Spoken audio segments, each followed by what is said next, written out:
You are good, you are good, when there's nothing good in me. You are love, on display for all to see. You are light, when the darkness closes in.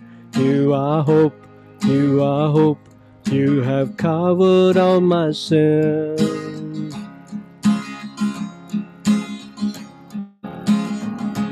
You are peace, when my fear is crippling. You are true, even in my wandering. You are joy, you're the reason that I sing. You are life, in you death has lost its sting. Oh, I'm running to your arms, I'm running to your arms. Riches of your love will always be enough. Nothing compares to your embrace. Light of the world, forever reign. You are more than my words will ever say. You are Lord, all creation will proclaim. You are here, in your presence I'm made whole. You are God, of all else I'm go. Oh, I'm running to your arms, I'm running to your arms. Riches of your love will always be enough. Nothing compares to your embrace. Light of the world, forever reign. Heart will sing, what the name, Jesus, Jesus. Heart will sing, no other name, Jesus, Jesus. My heart will sing, no other name, Jesus, Jesus. Oh, I'm running to your arms, I'm running to your arms. The riches of your love will always be enough. Nothing compares to your embrace. Light of the world, forever reign. I'm running to your arms, I'm running to your arms. Riches of your love will always be enough. Nothing compares to your embrace. Light of the world, forever reign.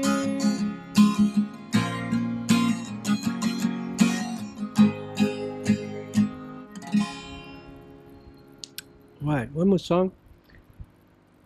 Yes.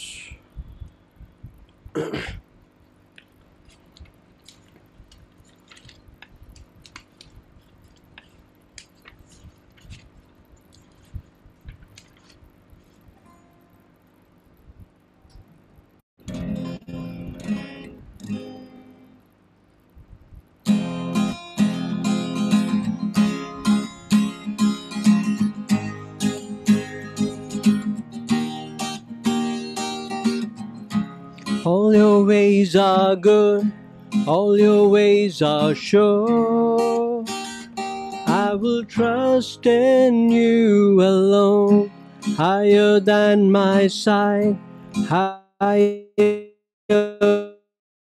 above my life. I will trust in you alone, in you alone. Where you go, I'll go. Where you stay, I'll stay. When you move, I'll move.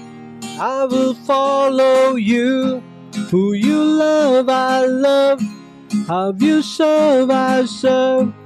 In this life I lose, I will follow you. I will follow you.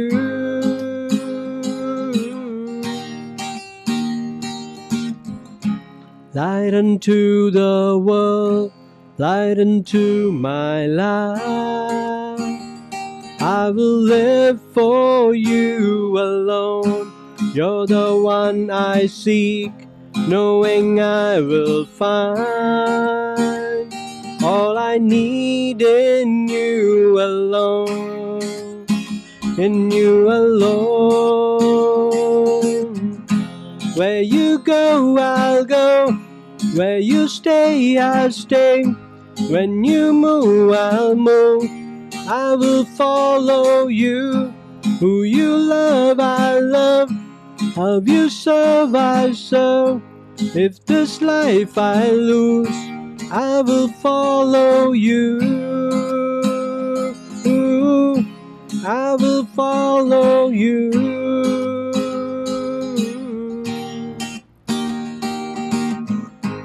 In you there's life everlasting.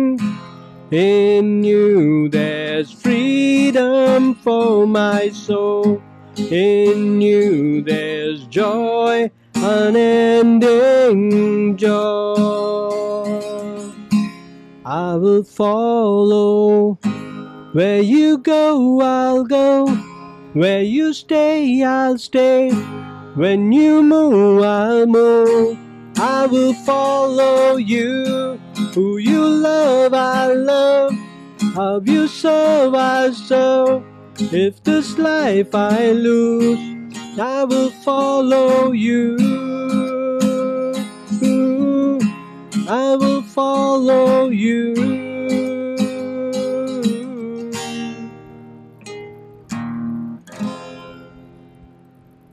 All right, I'm going to ask Jibin to lead us in the prayer.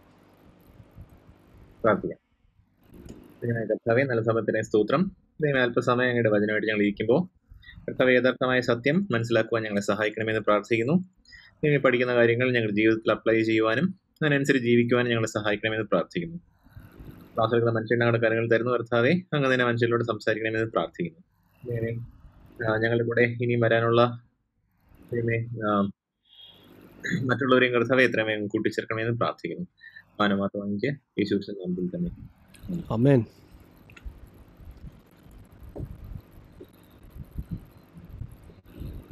Thank you, Jibin.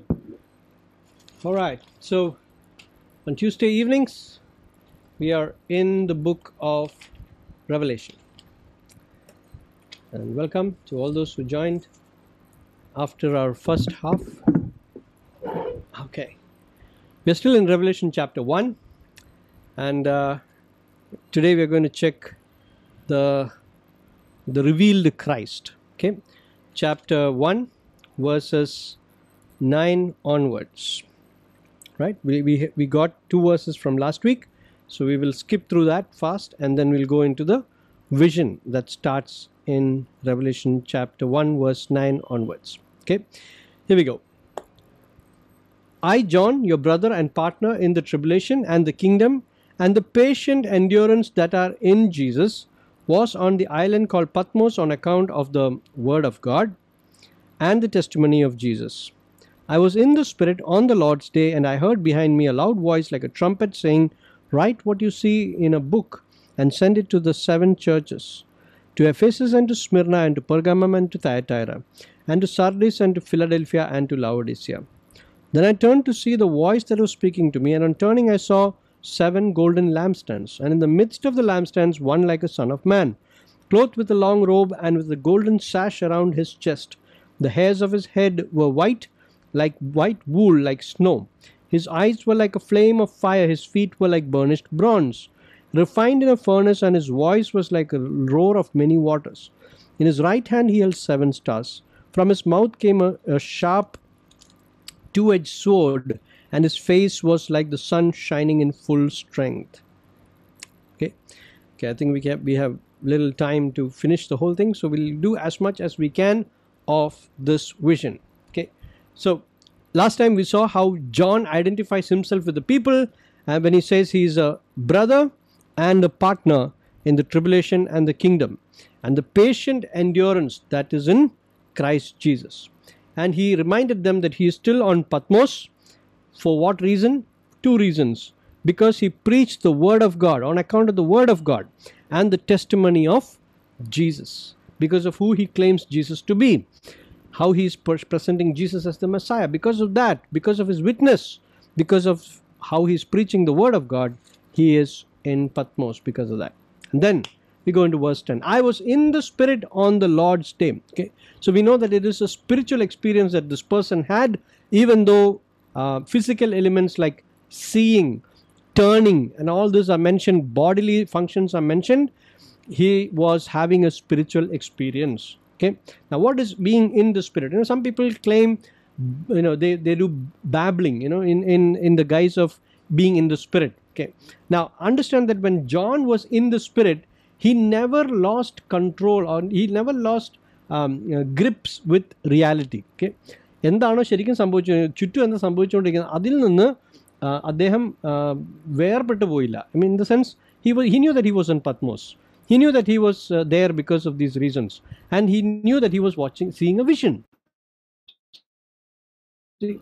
So the audio video was going on, but at the same time John never felt detached from himself, in the sense that he was very much in the body, but he was in the Spirit. You see, so when people claim that, you know, when they are in the Spirit, they don't know, ഈ ചില കള്ളുടിയന്മാരൊക്കെ പറയാറുണ്ട്, കള്ളു കുടിച്ചുകൊണ്ടിരിക്കുമ്പോൾ അല്ലെങ്കിൽ കള്ളു കുടിച്ച് ഫിറ്റായിരിക്കുമ്പോൾ അവർ പറയും, ഞാൻ ചെയ്തതൊന്നും എനിക്ക് ഓർമ്മയില്ല എന്ന് പറയും. See, some people whose, you know, memory power has gone off, that is true. ചിലപ്പോൾ ഫ്യൂസ് അടിച്ചു പോയ പോലെ ആയിരിക്കും, you know, they may not remember. But 90% of these drunkards who claim not remembering do remember. Okay, how is it possible? Because the alcohol does weaken the senses, but it does not make the senses absent. Okay, a drunkard will still feel pain, a drunkard will still feel hunger and thirst, so those things are very much possible. So they also remember most of the things. Now, why are they saying that they don't remember? To get away. That is an excuse for them to get away from the reality that presents itself in the form of response. ഉത്തരവാദിത്വം വരാതിരിക്കാൻ വേണ്ടിയിട്ട് എനിക്ക് ഓർമ്മയില്ലെന്ന് പറയുന്നതാണ് എളുപ്പം. See, so because of that they do that. Now, even in spiritual circles, people claim that they lost control, they lost all what do you call it, fragments of reality. എന്ന് വെച്ചാൽ ഞാൻ എടുക്കപ്പെട്ടു, എനിക്ക് ഒരു കാര്യം ഓർമ്മയില്ല, ഞാൻ എവിടെയായിരുന്നു, എന്താ ചെയ്തതെന്ന് ഇരിക്കുന്ന പോലും എനിക്ക് ഓർമ്മയില്ല, it was an ecstatic state എന്ന് പറയുന്നത് may not be true when compared to John. Okay, because John's vision did not make him ecstatic beyond recognition or beyond he was in control of his own bodily features. That way he was still very much conscious. But people today, they claim that they are not subconsciously, they are unconsciously doing things with the Spirit guiding them. That does not happen. Spirit does not steal your individuality, your personality. He enables your personality, and then we are equipped by the Holy Spirit. So he does not negate you. നമ്മൾ ഇല്ലാതാക്കത്തില്ല, നമ്മുടെ വ്യക്തിത്വം നമ്മൾ നശിപ്പിക്കത്തില്ല. പരിശുദ്ധാത്മാവ് നമ്മുടെ വ്യക്തിത്വത്തിൽ കൂടെ പ്രവർത്തിക്കത്തേ ഉള്ളൂ. So that is what John says. So he very much knew his identity. He very much knew where he was, his present reality എന്താണെന്നുള്ളത് അയാൾക്ക് അറിയാമായിരുന്നു. അതിൽ നിന്നൊന്നും വേർപെടുത്തിയില്ല അദ്ദേഹത്തെ. But he was able to see the vision as a vision only. See, so now what does he say on the Lord's day? What is the Lord's day? See, Lord's day, most of the scholars, they identify this Lord's day as Sunday. Okay, why is it called Sunday? See, Jewish Christians, they used to have the privilege of worshipping on Sabbath day, because all the Jews worship on Saturday, and they also worship on Sunday, acknowledging the day of triumph of the Lord. യേശു കർത്താവ് ഉയർത്തെഴുന്നേറ്റ ദിവസത്തെ, അതായത് Friday he died and then Sunday he rose up. So Sunday was officially recognized by the first century Christendom as the day of the Lord. Okay, so in the first century itself, there was a shift from Sabbath being on Saturday and worship being on Saturday, shifting to Sunday being the day of worship. Two things were possible. One, they disassociated themselves with the tradition of the Sabbath. Okay, the Christians of those days, അവരെ തന്നെ ഈ യഹൂദ മതത്തിലെ ഈ ആചാരങ്ങളിൽ നിന്ന് തങ്ങളെ തന്നെ വേർപെടുത്തി. Okay, so which means that we are unique. We don't follow the Sabbath of the Old Testament, we follow the Sabbath of the risen Christ, and that is the Sunday. Okay, so his day of triumph. So it was by the 2nd century it was very common that most of the Christians were worshipping only on Sundays. They never worshipped on the Jewish Sabbath day. They had completely separated themselves from the Jewish tradition of Sabbath on the Saturdays. Now these days it is the Seventh Day Adventists that still hold on to the Saturday Sabbath. Our cult, and this is one of the biggest cults in the world, and they hold on to this Saturday Sabbath thing. Okay, but otherwise all Christians, we have shifted to Sunday as our day of worship. And not only on Sunday, like in the Middle East, they worship on Friday. Why? Because Friday is the day of holiday, Sunday is a working day for them, and because of that the Christians meet on Friday. They have no offense in that. They consider that as the day of the Lord. Nothing wrong with that. You can you can celebrate. The day is not particular. If possible on Sunday, any other day can be the day of the Lord, but here the mention of the word the day of the Lord has to be a Sunday. I'll give you one example of that. Acts chapter 2 verse 42.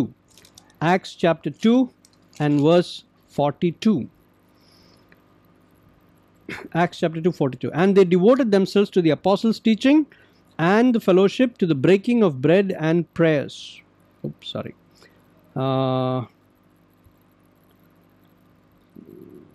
This is what they used to do on Sabbath, okay, on the Sunday. Okay, and they devoted themselves to the apostles' teaching and the fellowship, to the breaking of bread and the prayers.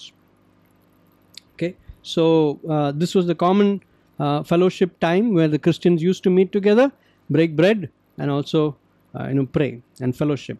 They used to teach one another the word of God on Sundays. Okay, so this was the common practice during the 1st century Christendom. But then later on in 2nd century, we see most of the 2nd century writings, they have specified Sunday as the day of the Lord. All right, now let's go into the vision. I heard behind me a loud voice like a trumpet. I heard behind me a loud voice like a trumpet. A loud voice. So first was the audio, and then was what he saw. Okay, first he heard the voice, and then he saw the vision. So what is his voice like? He likened the voice to a trumpet. He likened the voice to a trumpet. A trumpet is a horn-like instrument which people used to blow.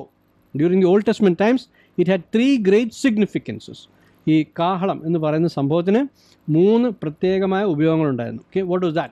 During the Old Testament, what they used to do was they blow the trumpet to signal warfare. യുദ്ധം വരാൻ പോകുമ്പോൾ അവർ trumpet വിളിക്കാറുണ്ട്, മുഴക്കാറുണ്ട്. Okay, so it is a warning that people get ready for war, or go back into your shelters because war is coming, enemy is coming to attack us.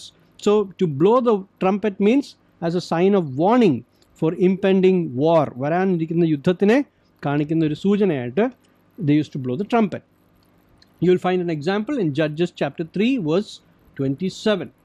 Judges 3:27. Then secondly, as heralds for the king, രാജാവ് എഴുന്നള്ളുന്ന സമയത്ത് trumpet അതിന് മുമ്പേ കൊട്ടിയിട്ട് പറയും പുറകിൽ രാജാവ് വരുന്നുണ്ട്. So what is that? To prepare yourself so that you will be ready when the king comes. There are 2 preparations that are needed in the case of a king. You have to set your houses and your dresses in order. കാരണം രാജാവ് കാണുമ്പോൾ മുഷിഞ്ഞ ഉടുപ്പൊന്നും ഇട്ടിട്ട് തൻ്റെ ആൾക്കാർ നിൽക്കുന്നത് കാണാൻ ഇടവരരുത്. അവരുടെ വീടൊക്കെ വലിച്ചിട്ട് അവരുടെ മുമ്പിലൊക്കെ കളിപ്പാട്ടങ്ങളൊക്കെ നിരത്തിയിട്ട് അങ്ങനെ വൃത്തികേടായി കിടക്കുന്ന വീടല്ല കാണേണ്ടത്. He should see everyone presentable. See, for that the heralds would shout the trumpet. And second thing what they used to do was they used to ഈ കുണ്ടും കുഴിയുള്ള പഞ്ചായത്ത് റോഡ് പോലത്തെ റോഡാണ് അന്നുണ്ടായിരുന്നത്. They didn't have modern roads like how you and I have. So what they have to do is when the king is coming, അവർ പെട്ടെന്ന് മണ്ണ് എടുത്തിട്ട് ഈ കുഴികളൊക്കെ അങ്ങ് നികത്തും. So that the chariot of the king would have an undisturbed movement. So this is why the herald would blow the trumpet. നേരത്തെ അടിക്കുന്നതിനാണ് രാജാവ് വരുന്നുണ്ടെന്നുള്ള സൂചന കൊടുക്കാൻ. രാജാവ് വരുമ്പോൾ നമ്മൾ പ്രസൻറ്റബിൾ ആയിരിക്കണം. 2 റോഡ് കണ്ടീഷനിലായിരിക്കണം. അപ്പോൾ നമ്മുടെ വീട്ടിൻ്റെ മുമ്പിലുള്ള കുഴികൾക്ക് നമ്മൾ റെസ്പോൺസിബിൾ ആണ്. So every person would take mud from his compound and put it and cover the holes and prepare the way for the king to pass by. So this is as a herald for the king. You'd find that also during coronation and all those ceremonies also it used to be done. ഈ രാജാവിൻ്റെ കോറണേഷൻ ടൈമിലും അങ്ങനെയൊക്കെയുള്ള സമയത്തും ഈ trumpet അല്ലെങ്കിൽ horn instrument blow ചെയ്യുമായിരുന്നു. 2 Samuel 15 verse 10 you will find an example. 2 Samuel chapter 15 verse 10. മൂന്നാമത്, first was a signal for warfare, second was the herald for the kings, and thirdly during festive processions or sacrificial offerings. During festive processions, ഇങ്ങനെ ലൈനായിട്ട് നമ്മൾ ആഘോഷിക്കുകയാണ്, we march through the city. ആ സമയത്ത് festive processions നടക്കുമ്പോൾ, വലിയ ഉത്സവങ്ങളൊക്കെ നടക്കുമ്പോൾ we do this. And special offerings are offered, special sacrificial offerings are offered. Then also the trumpet is declared. ആളുകളെല്ലാം ചേർന്ന് വരാനായിട്ടും ആരാധനയിൽ പങ്കെടുക്കാനായിട്ടുമൊക്കെ ഈ ട്രംപറ്റ് മുഴക്കുമായിരുന്നു. ഓക്കെ, സോ വെൻ പ്രൊസഷനായിട്ട് ഇങ്ങനെ നടന്നു പോകുമ്പോൾ ആൾക്കാരോട് അറിയിക്കാനായിട്ട്, നമ്മുടെ സന്തോഷം അറിയിക്കാനായിട്ടും, ഒരു യാഗം നടക്കുമ്പോൾ ആൾക്കാർ അതിൽ പങ്കുചേരാനായിട്ട് ആഹ്വാനം ചെയ്യാനും ഇത് ഉപയോഗിക്കുമായിരുന്നു. 2 Samuel chapter 6 verse 15. 2 Samuel chapter 6 verse 15. Okay, so these are the three trumpet usage or horn usages in the Old Testament. Okay, now in this book of Revelation, in what context is the horn or the trumpet blown? It is blown to indicate the second and the third. This was not warfare being declared. Okay, this was actually a herald for the king is going to be revealing himself, and a special festive time is going to dawn upon us. Okay, ഇത് രണ്ടും കാണിക്കാനായിട്ടാണ് ചെയ്യുന്നത്. പക്ഷേ now only this time it is the second and third uses revealed here.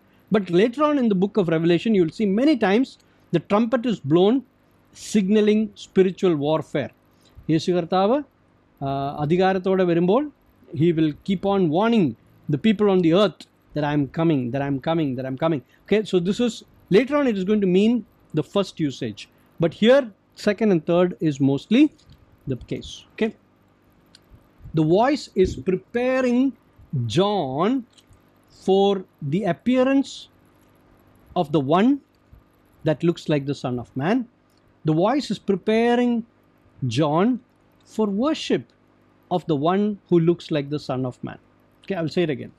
The voice which came from the back and John was turning to see the voice, voice was sounding like a trumpet, and the trumpet was preparing John for the appearance that he was going to see. The voice was preparing John for the worship of the one like the Son of Man that he was going to offer, at that point of time. Okay, ഈ രണ്ട് കാര്യങ്ങളും അവിടെ ഉദ്ദേശിക്കുന്നുണ്ട്. Now, let me also tell you one thing about like the Son of Man. See, here it says, I heard behind me a loud voice like a trumpet. See, one of the most extensively used words in this book and in Daniel's book and in Ezekiel's book and all, you will find this word like being used very often by the writers. എന്താണ് ഈ likened എന്ന് പറയുന്നതെന്ന് വെച്ചാൽ, see, these men are seeing things which they have not seen during their generation. Okay, they might be seeing futuristic things. ഇപ്പം കാഹളധ്വനി പോലെ എനിക്ക് തോന്നി. Okay, so which means the nearest voice that I can relate to in my generation for what I heard in the vision was a trumpet. ഒന്നുകൂടെ പറയാം, ആ കാഹളധ്വനി കേട്ടു എന്ന് പറയുകയാണെങ്കിലും കാഹളത്തിൻ്റെ ധ്വനി പോലെയുള്ളൊരു ശബ്ദമാണ് അദ്ദേഹം കേട്ടത്. വിച്ച് മീൻസ് അദ്ദേഹത്തിന് സിമിലാരിറ്റി കാണാൻ പറ്റിയത് ആ ട്രംപറ്റ് വോയിസിനോടാണ്. So it could be a siren. നമ്മൾ ഇന്ന് കേൾക്കുമ്പോൾ നമ്മൾ പറയും ഫാക്ടറിയിൽ സൈറൻ അടിക്കുമ്പോൾ നമ്മൾ ട്രംപറ്റ് എന്ന് നമ്മൾ പറയത്തില്ല, കാരണം we have not heard trumpet properly. So അതുപോലത്തെ ഒരു സൗണ്ട് കേൾക്കുമ്പോൾ നമ്മൾ it sounds like the siren. നമ്മളിപ്പോൾ പള്ളിയിലെ മണി നമ്മൾ കേൾക്കുന്നുണ്ട്, പള്ളിമണി അടിക്കുന്ന ശബ്ദം. It sounded like the church bells tolling എന്ന് നമ്മൾ പറയുന്നത് എന്തുകൊണ്ടാണെന്ന് വെച്ചാൽ we have heard this sound and we liken the sound to the sound that we have already known. Okay, അപ്പോൾ അങ്ങനെ വരുന്ന സമയത്താണ് ഇവർ ഈ ലൈക്ക് എന്നുള്ള സംഭവം ഉപയോഗിക്കുന്നത്. So he is likening it to something that he can identify in his generation, through his senses, പുള്ളി കാണുകയും കേട്ടിരിക്കുകയും അനുഭവിക്കുകയും ചെയ്തിട്ടുള്ള എന്തെങ്കിലും ഒരു എക്സ്പീരിയൻസുമായിട്ട് പുള്ളി അതിനെ താരതമ്യം ചെയ്ത് പറയുമ്പോഴാണ് we say likened. Okay, so when you ask me, like, did he hear a trumpet sound? He says, I heard something like a trumpet sound. So it sounded very loud, and it sounded victorious, and it sounded like a warfare, or it sounded festive. All that meaning could come out of that, because that sound was similar to the trumpet sound which he knows. So anything that you see in visions and in the next few chapters and verses, wherever the prophet uses words like, we should understand he is not affirming that it was that. He was affirming that it is very similar to something that I have really seen in my life. See, agane avarku parayan pattathullu, because many things, Ezekiel saw the wheel within a wheel and all. He could not understand wheel engane wheel naathodu povum, and he said what it seems like is like a wheel, and it seems to be moving forward and it seems to be moving backward. I can't explain it beyond that.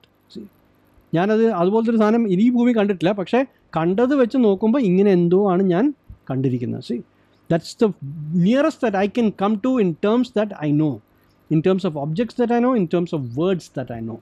That is why this word like is very, very important. Okay, so we are not authoritatively saying it is that which he saw.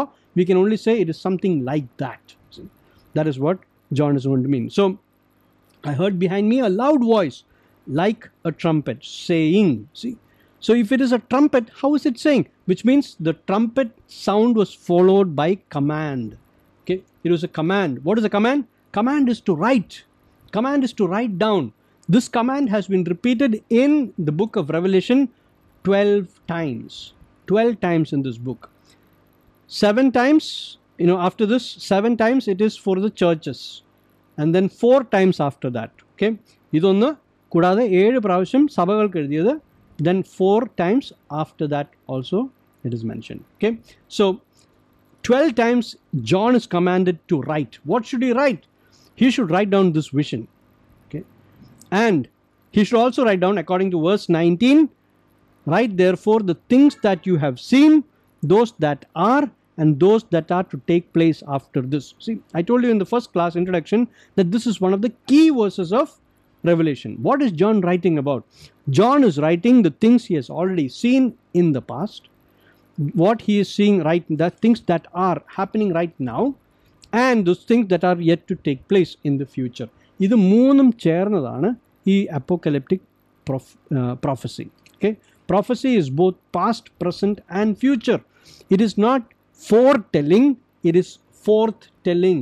What does it forth means? Say, speak, write down എന്നൊക്കെ പറയുന്നത് fourth telling. നടക്കുന്ന കാര്യങ്ങൾ, നടന്ന കാര്യങ്ങൾ, നടക്കാനിരിക്കുന്ന കാര്യങ്ങൾ, ഇത് മൂന്നും പറയുന്നതിനാണ് ഫോർത്ത് ടെല്ലിംഗ്. ദൈവം എന്ത് പറയുന്നു അതങ്ങ് പറയുക. That is what forthtelling is. Foretelling is only predicting the future. Okay, so here there is no only predicting the future. This is all three are taking place. So the commandment here to write what you see in a book is not only this revelation that is going to immediately follow, or the vision of Christ. It is also write down the whole thing, whatever you saw, whatever you are seeing, what I am going to show you. See, so it is to complete the book of Revelation. It is all the visions that are mentioned in this book, John had to write it down. So the command was given specifically for visions, and he was also given commandment for the entire book of Revelation to write it down. So first he heard it orally, first he saw it visually, and then he was writing it down. See, the same thing happened with Moses also. Moses God commanded, and immediately what Moses did was he commanded what God commanded to him to the people of Israel. See, so he heard it and he passed on the commandment. Later on he wrote it down. See, appo പറഞ്ഞപാടെ Moses is not walking around with a pen in his hand and a book, ദൈവം എന്ത് പറയുന്നു അപ്പം തന്നെ എഴുതിയെടുക്കുന്നു, അങ്ങനെയല്ല ചെയ്തിരിക്കുന്നത്. It is first passed on orally to him, then he speaks the word to the people, and after that later on he writes his memories or whatever God has commanded into a book. Okay, അപ്പം അങ്ങനെയാണ് all these prophecies have been given to us. So it was passed on to those men orally and visually, and they passed it on and then later on gave it to us in the written format. Now, why written format, you would ask? So that it would not change. See, once it is set as written document, it is set in place. It cannot be changed. That is the reason why God has commanded him to write it down. See, കണ്ട കാര്യങ്ങൾ നമുക്ക് മറക്കാം, കണ്ട കാര്യങ്ങൾ നമ്മൾ പിന്നീട് explain ചെയ്യുമ്പോൾ നമുക്ക് മാറ്റി പറയാനൊക്കെ പിന്നെ മാറ്റി പറയാനൊക്കെ ചാൻസ് ഉണ്ട്. So once you write it down, it can't be changed. So John had to write it down. Why? Because God did not want it to be passed over orally, and then by the time we get it, it would be all watered down. No, God wanted the exact the essence of what he spoke to John to be passed on. So this is serious things. What you and I are studying are serious things. What God had intended in his heart to pass on to us, those are the things that is being revealed in these verses. അപ്പോൾ അത് അതേപോലെ നമുക്ക് കിട്ടണമെന്ന് ദൈവം ആഗ്രഹിക്കണം. ഇവിടെ who is the immediate recipients of these verses? You will find there, write what you see in a book and send it to whom? 7 churches. To Ephesus, to Smyrna, to Pergamum, and to Thyatira, and to Sardis, and to Philadelphia, and to Laodicea. We will be covering these churches in detail when we come to the second and third chapters, letters to those churches. But there are some things that we cannot miss in this passage, okay? So I'm just going to say it now. First of all, why only these 7 churches in the Asian province? What is the significance of these 7 churches? I'm going to show you a picture which gives you an idea of how they are on the map, so that you get a clear picture of what we are talking about. Okay, I hope you can see this. This is modern day Turkey, and Turkey is what they call the Asia Minor of this passage. അങ്ങനെയെങ്കിൽ ഈ സഭകൾ ഇതാണ് സഭകൾ. Okay, you can see the order in which they are given there. Ephesus starting, then Smyrna, Pergamum, Thyatira, Sardis, Philadelphia, Laodicea. Okay, now if you put പഴയ ബാലരമയിലൊക്കെ കാണും joining the dots. If you connect these cities by dots and then connect it with a line, you will find that it makes a circle. Okay, a circle type of representation is what Bible calls or Bible scholars they have given it a name called chiastic. Okay, chiastic means like a necklace. ഈ നെക്ലേസിന് മുകളിൽ beads ഉണ്ടാവുമല്ലോ, pearl beads ഉണ്ടാവും. അപ്പോൾ beads വെച്ച് നോക്കുമ്പോൾ ഇതെല്ലാം ഓരോരോ ബീഡായിട്ട് നമ്മൾ കൂട്ടുകയാണെങ്കിൽ it is like a circle, a necklace. Okay, round in shape. That's what they mean. So why are these 7 particular churches chosen? First of all, it is easy for the messenger or the courier to take it from one church to the other. See, it is in an order. Ephesus നേരെ സ്മിർനയിലോട്ട് പോകാം, സ്മിർനയിൽ പ്രഗാമം പോകാം. He doesn't have to zigzag. He can go direct route to all these places, and it's in a neat circle, clearly arranged. So reason number 1 is it is easy for the messenger to take it in a complete circle like that and come back to Ephesus where he would have started. Nearest place to Patmos, Ephesus. Okay, so after John was exiled, and then his exile got over. After the king died, he was brought back to Ephesus. So Ephesus nu thodanguvaanengil he can come back to Ephesus after finishing his work in Laodicea. Secondly, now these were the center of communication. See, annathe kalathu sabekathu thene there was a certain movement of letters. Paulosinte letters, Jude-ന്റെയും Jude-ന്റെയും നമ്മുടെ ജെയിംസിന്റെ ഒക്കെ letters were all circulated among these, not only these churches but all the other churches also. See, so these would have been an inner circular route from where easy access to the other churches or branches were possible. Okay, അപ്പോൾ നമ്മൾ ഈ 7 എണ്ണത്തിന് കൊടുക്കുകയാണെങ്കിൽ അവിടെ നിന്ന് ബാക്കിയുള്ള സ്ഥലത്തോട്ടുള്ള ഈ sharing of the documents would be very very easy. And that is why this 7 would have been chosen, because ഒരു ഇന്നർ സർക്കുലർ റൂട്ട് ആയതുകൊണ്ട് ഇവിടെ നിന്ന് റേഡിയേറ്റ് ചെയ്ത് ബാക്കിയുള്ള സഭകളിലേക്ക് കത്തുകൾ എത്തിക്കാൻ എളുപ്പമായിരിക്കും. അതുകൊണ്ടായിരിക്കാം ഇങ്ങനെ എടുത്തത്. So for the quick passing on of the letters, ഇവർക്ക് വേണ്ടി മാത്രമല്ല ഈ കത്തുകൾ എഴുതിയിരിക്കുന്നത്. C, let what is it? In verse 7, chapter 2, verse 7, he who has an ear, let him hear what the Spirit says to the churches, which means not only to Thyatira, Pergamum or Smyrna, but there are other churches that are around Thyatira. There are other churches around Laodicea. Laodicea's nearest church was Colossae. Colossae is not mentioned here. So to the letter to the Colossians was read in Laodicea, and letter to the Laodiceans, this letter would have been read in Colossae also. See, so adu Colossae ethanengil the easiest point is Laodicea. You get the point? So the quick passing on of the letter so that everybody can read it, that would be made possible if these first 7 were targeted. Now, there is another argument also that all these places had emperor worship. അതായത് അന്നത്തെ കാലത്ത് Caesar ദൈവമാണ് എന്നുള്ളൊരു cult ഭയങ്കരമായിട്ട് strong ആയിട്ട് advance ചെയ്യുന്നു. There was full support from the king also. Emperor also wanted to be worshipped as God. അപ്പോൾ അങ്ങനെ വരുന്ന സമയത്ത് ഈ സ്ഥലങ്ങളിൽ എംപററിനുള്ള ടെമ്പിൾസ് ഉണ്ടായിരുന്നു, അതിനുള്ള പ്രീസ്റ്റും അതിനുള്ള ഓൾട്ടേഴ്സും എല്ലാം ഈ സ്ഥലങ്ങളിൽ ഉണ്ടായിരുന്നു. So because of that, when Christianity became stronger, the number of members among Christians became stronger and more, there was severe persecution for these people from the emperor cult. See, രാജാവിനെ ആരാധിക്കാൻ പറയുന്ന ആൾക്കാർ ഇവരെ ക്രിസ്ത്യൻസിനെ ഏറ്റവും കൂടുതൽ പെർസിക്യൂട്ട് ചെയ്ത സ്ഥലങ്ങളാണ് ഈ പറയുന്ന സ്ഥലങ്ങൾ. Why? Because the priests were there and the followers were there, the altars were there, temples were there. അതുകൊണ്ട് ഈ സ്ഥലത്തുള്ള ക്രിസ്ത്യൻസിന് they were under immense pressure to worship the king, and when they said no, they would be persecuted severely. So John would have thought, Jesus would have thought to pass on to John, let the churches which are being persecuted more listen to my voice first, so that the people won't give up their faith, to encourage them in the time of persecution. That could be another reason. Okay, but I will tell you the most common reason.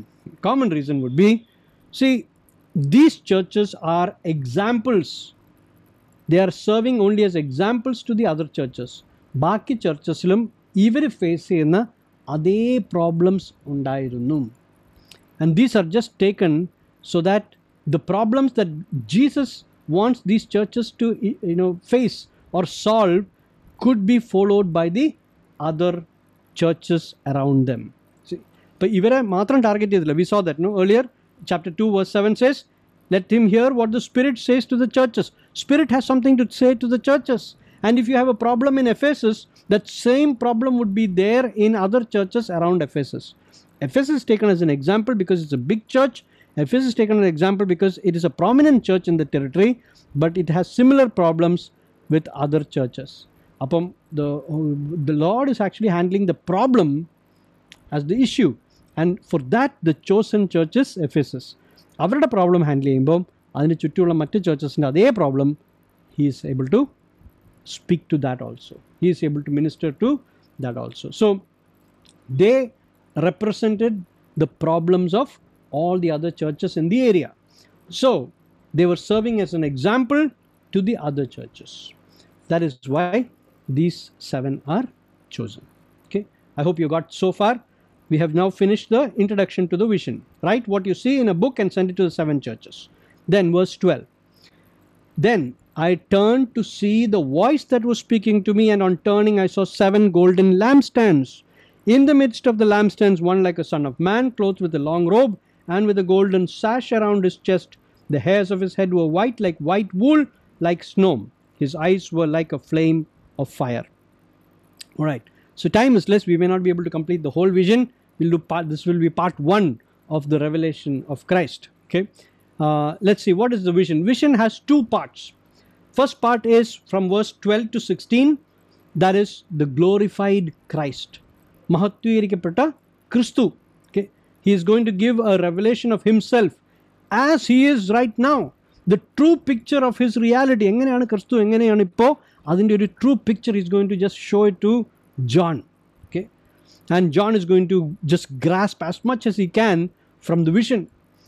And then second part of it, you'll find from verse 17 to 20, you'll find that it is an extended commission is given.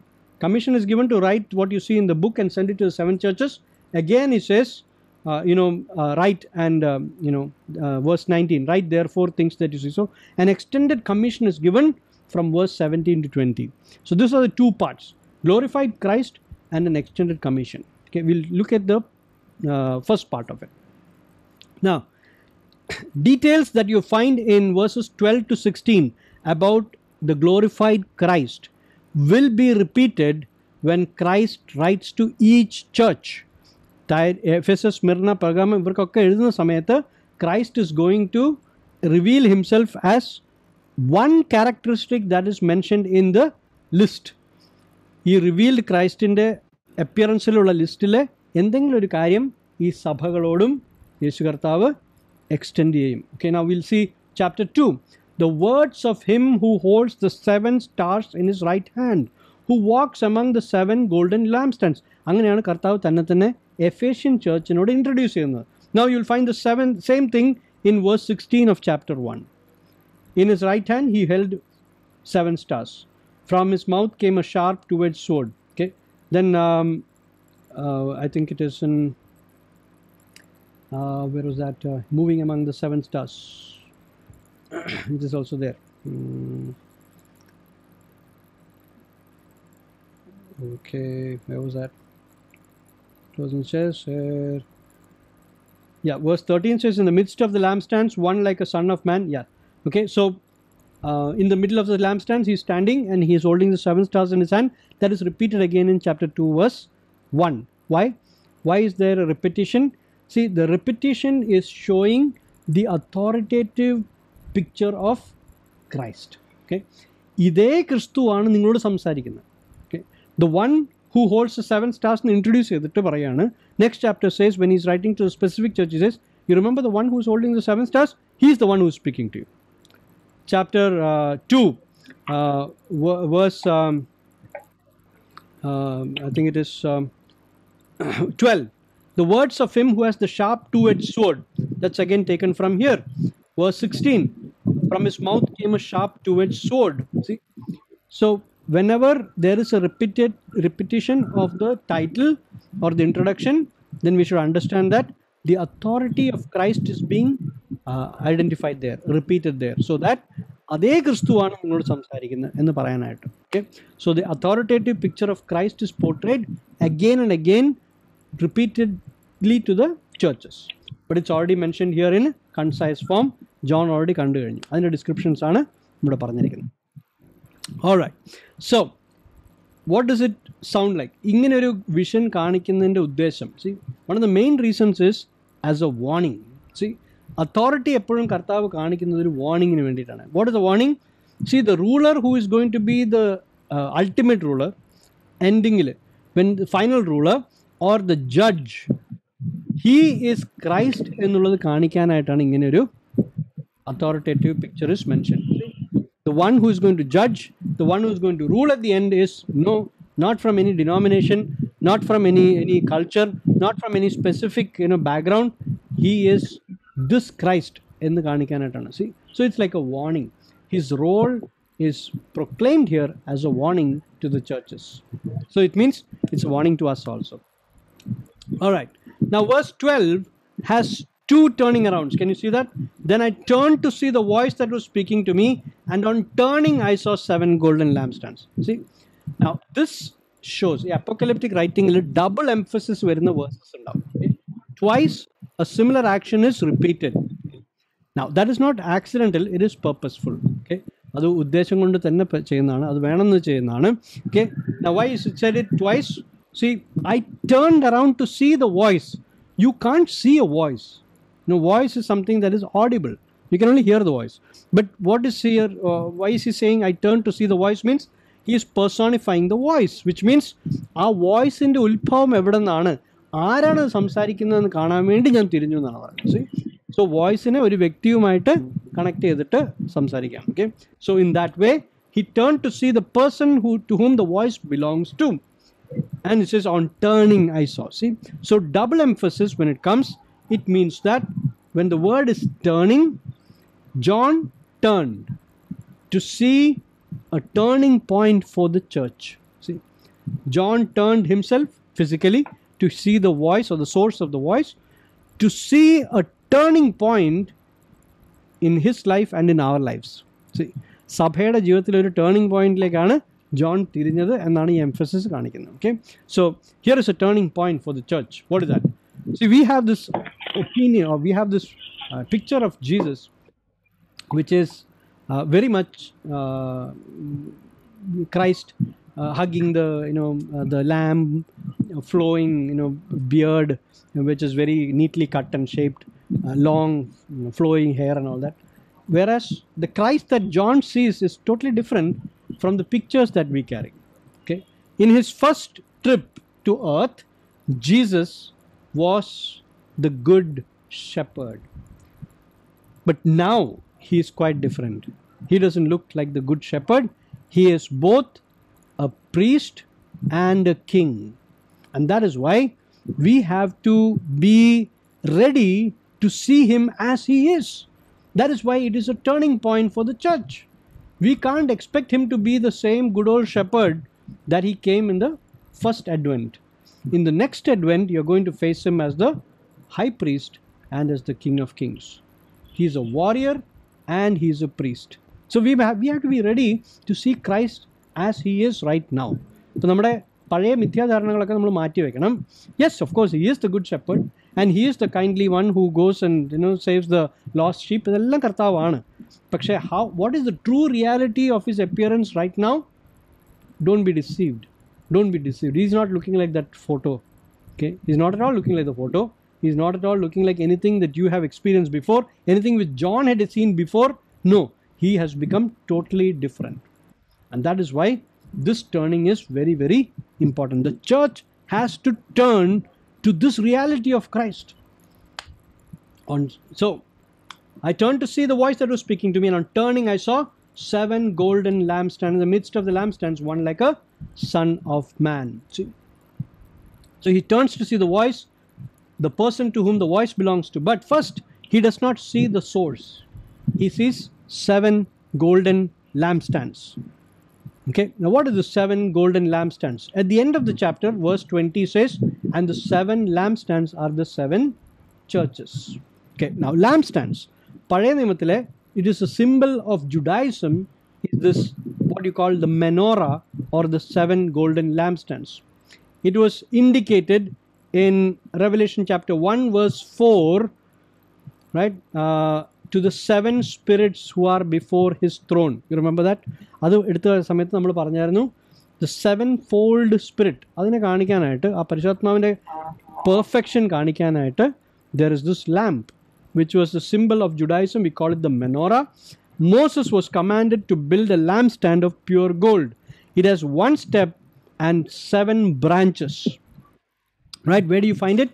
Exodus chapter 25 verse 31 to 40. Moses commanded to make this 7-branched menorah.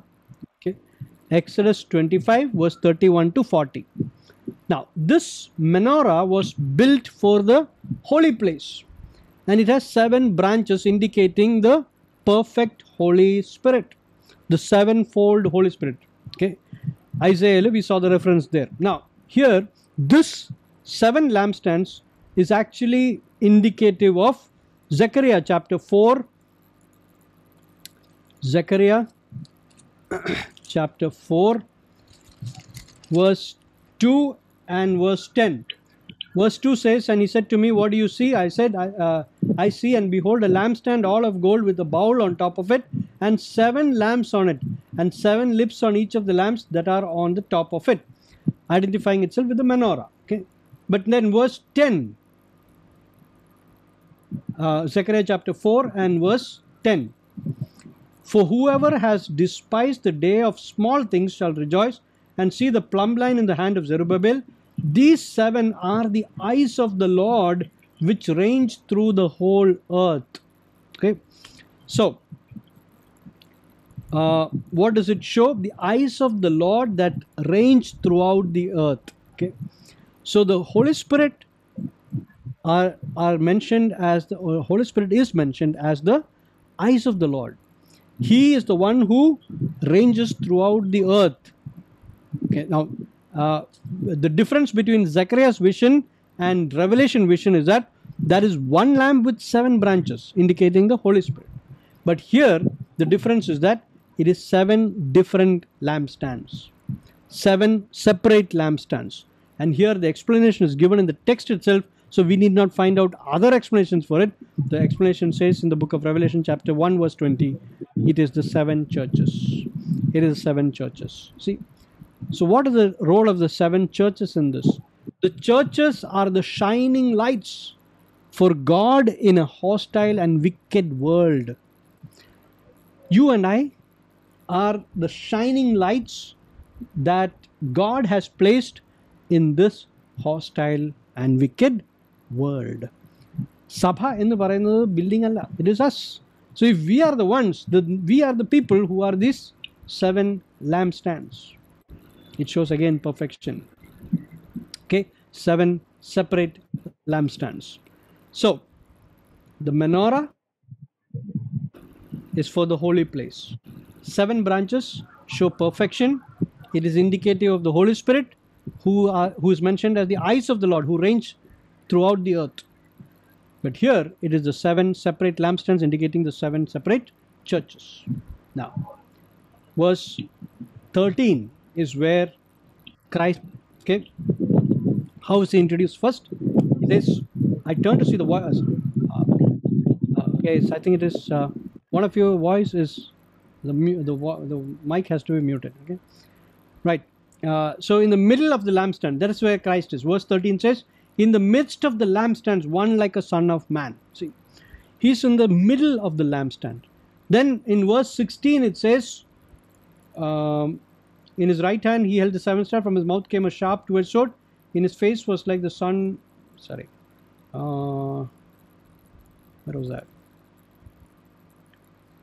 Verse 16, correct? Yeah. Verse 16 says he's holding the 7 stars. Okay. And then in chapter 2 verse 1 says he walks among the 7 golden lampstands. Okay. Now what is this 3 different postures that are mentioned? He's walking, he's in the midst of them, he's holding, and he is walking among. Okay. Why these 3? Now it is indicative that Christ is not absent from his church. The Christ that we are worshipping, the Christ who has risen, who is exalted on high, is very much in the middle of. He is carrying, holding, as walking among the lampstands, which means he is involved in our lives. He is involved in protecting us. He is involved in the lives of the people who are going through trials and persecution. Christ is not an absentee landlord.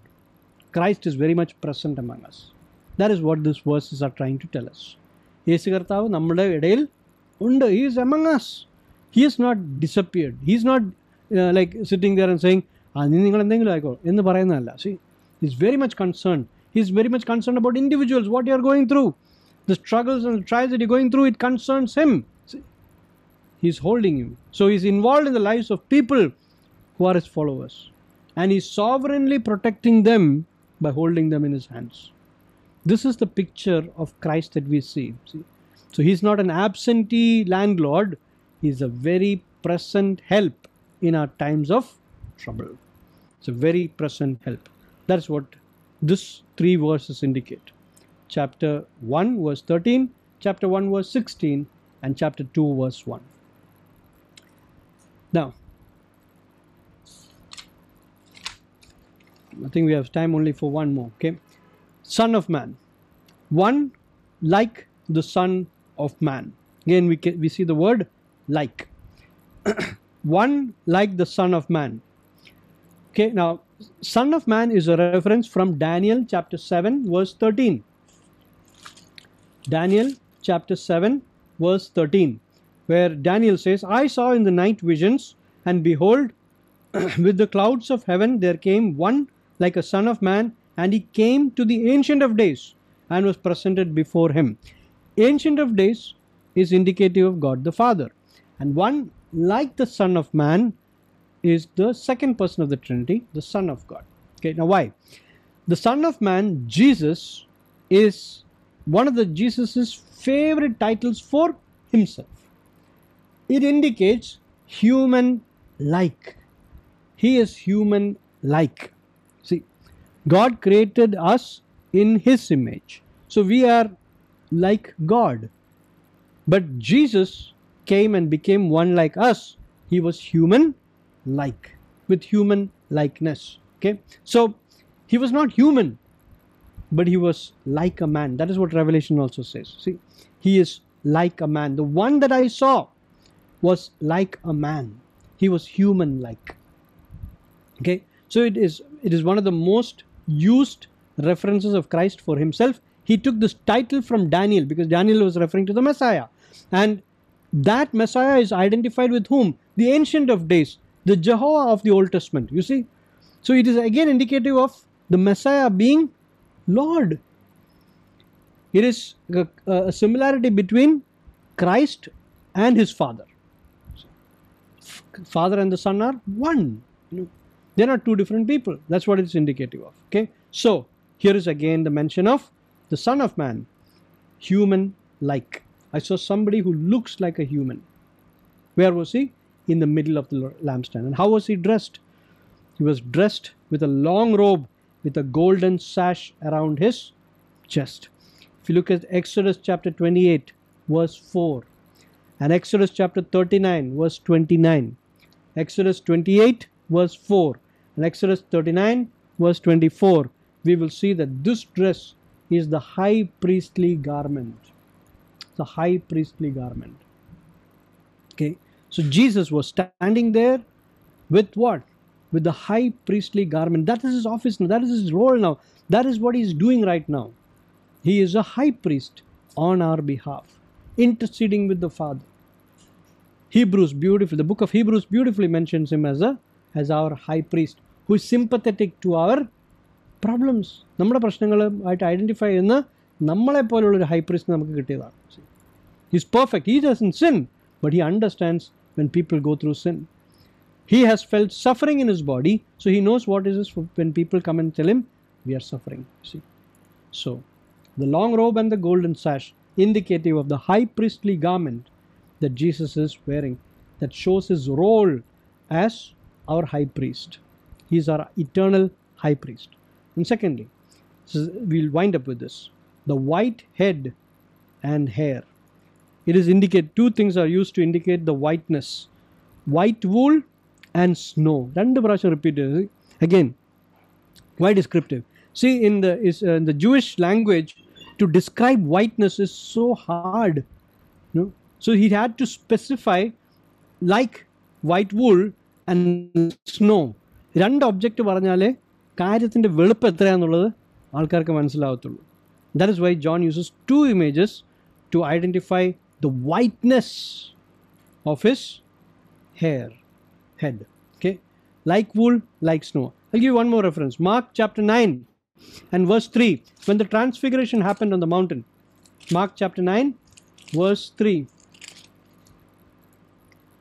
And his clothes became radiant, intensely white, as no one on earth could bleach them. See? Jewish writers find it very hard to describe the whiteness that they saw. The nearest that they could identify with is this: became radiant, intensely white, as no one on earth could bleach them. And here it says, like white wool, like snow, indicative of the wisdom of the Ancient of Days. The wisdom of the Ancient of Days. The Christ that he encountered was infinitely wise. He was dressed in priestly garments, and he was, what do you call it, crowned with wisdom. Crowned with wisdom. That is where we will end today. And this is just a tip of the vision that he saw. We're going to see 6 more things that John saw in the vision, and 8 things complete the vision. 8 things about Christ complete the vision. We have the chance only to see 2 of them. Okay, let's stop here. Let's just think back to what all we heard. We saw John's vision on Sunday, and we heard the voice that sounded like a trumpet, and we saw the different usages of the trumpet. Then we saw the 7 recipients, the churches which are the recipients of this letter, and then we saw why those specific churches were chosen. Then we saw the 2 parts of the vision, and we saw the first part of it only, and we saw the lampstands, and we saw the stars, and we also saw Christ being introduced there as the one who is wearing the priestly robe and who is crowned with wisdom. Okay, so this is how much we have done. We will continue on from next week. Let's pray. Father, as we look to you this evening, help us to see the Christ who became human-like, so that he could make us children of God. Father, we thank you for the purpose that you accomplish through his first coming. And you are warning us about his second coming. There are greater things that you plan to accomplish in your next coming. And we have to be a part of it. We can't be missing out of it. And Father, this turning is needed in our hearts. We must turn to this reality of who Christ is, to embrace Him, to behold this vision, so that we get the right idea, right perspective about where we are heading. Help this book of Revelation to become meaningful to us.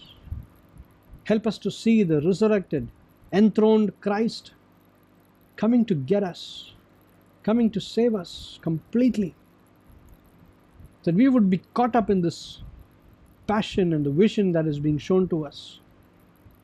And we would recommit our lives to you, to hold strong in our times of persecution, knowing that you hold us, you uphold us, O Lord, in your hands. We have nothing to fear because God is holding us in His hands. He's walking among us. He's concerned about us. We thank you and we praise you. We worship you this evening, humbly. In Jesus' name we pray. Amen.